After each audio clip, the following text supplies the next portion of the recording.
Welcome back to Dr. Khares Differential Diagnosis. Today we are going to learn differential diagnosis of masses in neck.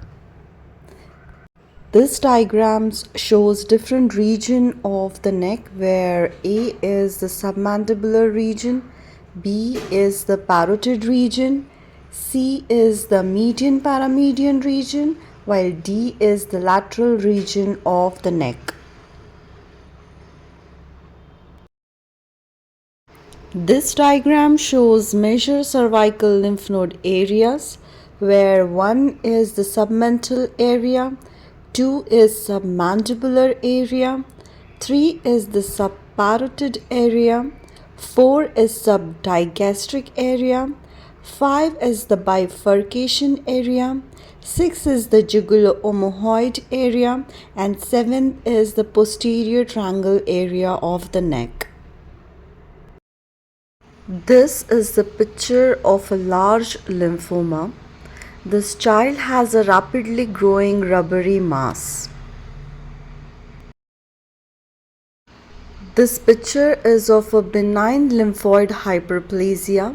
This unusually large example in the submental region was firm, non-tender, and freely movable.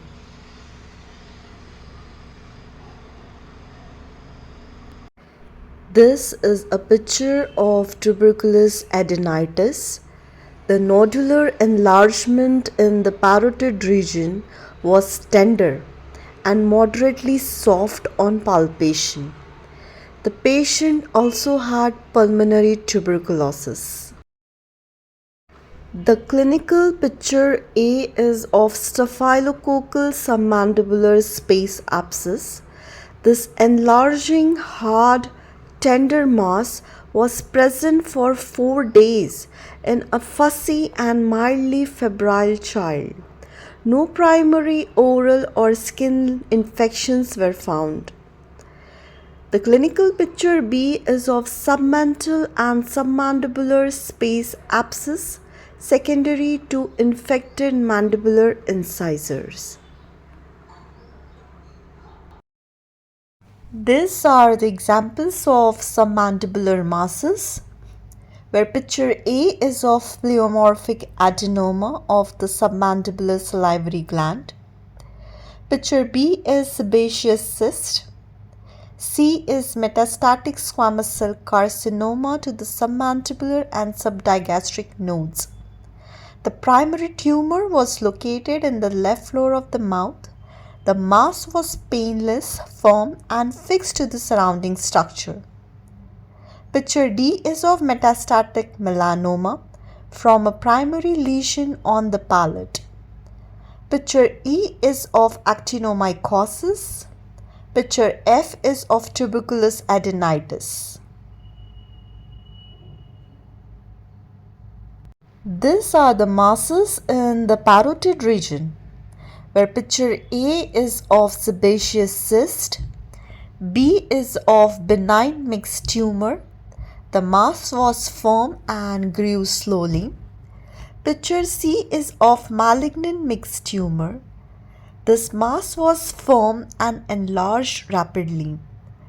Picture D is parotid space abscess resulting from a dental infection. Picture E is of hemangioma.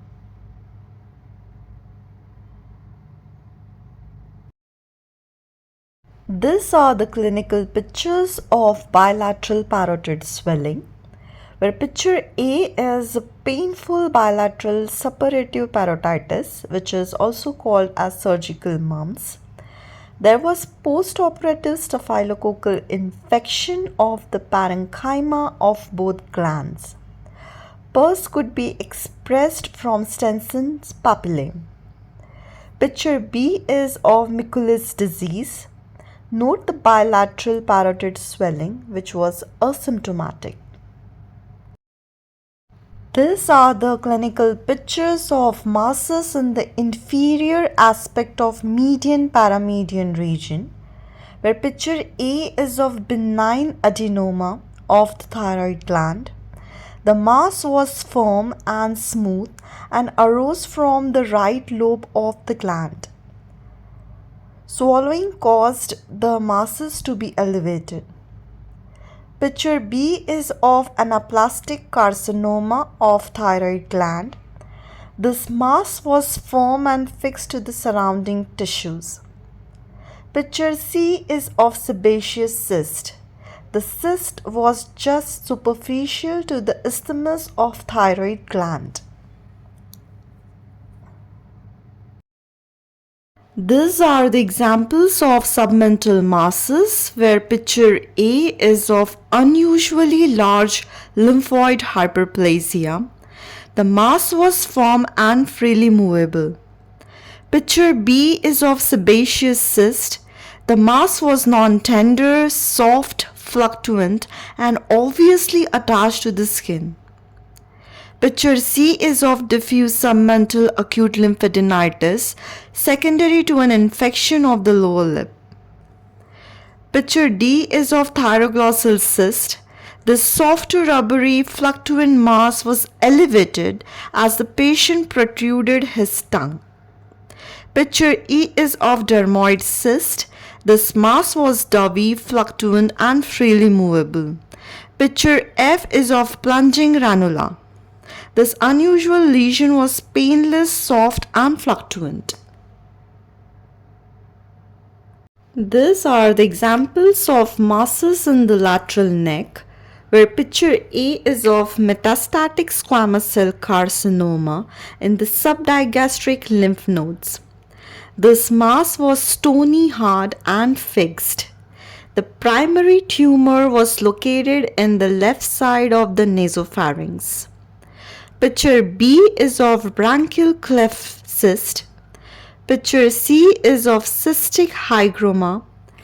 Picture D is of carotid body tumor.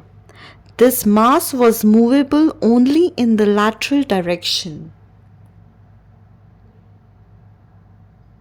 These pictures are example of pan-neck infection, where picture A is of an elderly man with an infected left upper molar of 5 days duration and only moderate upper neck swelling.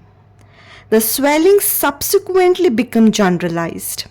A chest radiograph showed gas in the mediastinum and a culture of the region revealed bacteroides organism.